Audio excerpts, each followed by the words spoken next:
وتأمل. قل يا عبادي الذين أسرفوا على أنفسهم قل يا عبادي الذين أسرفوا على أنفسهم لا تقنطوا من رحمة الله لا تقنطوا من رحمة الله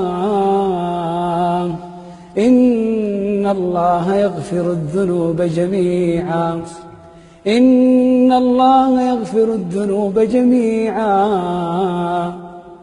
إنه هو الغفور الرحيم. إن الله يغفر الذنوب جميعا. كل الذنوب؟ كل الذنوب يا شيخ.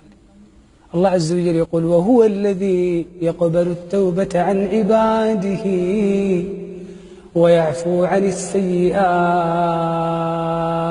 حتى لو ما يصلي؟ ويعفو عن السيئات حتى لو كان عاق لأمه وأبوه؟ ويعفو عن السيئات حتى لو كان غارق في الربا؟ ويعفو عن السيئات ويعلم ما تفعلون.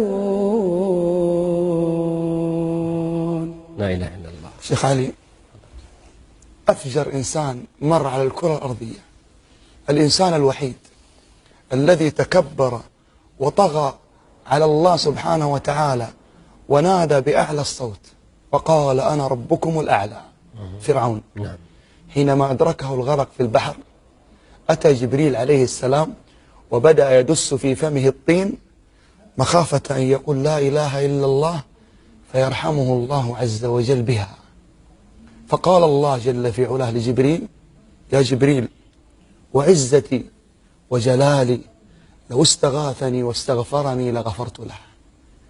يا غالي، هذه رحمة الله بمن تكبر على أمر الله ونادى وقال أنا ربكم الأعلى، فكيف هي رحمة الله بمن أقبل على الله منكسرا تائبا باكيا يرجو ما عند الله جل في علاه. الله أكبر. شيخ علي، من رحمة الله عز وجل أن الله تبارك وتعالى هو ينادي الشخص لأن يتوب إلى الله.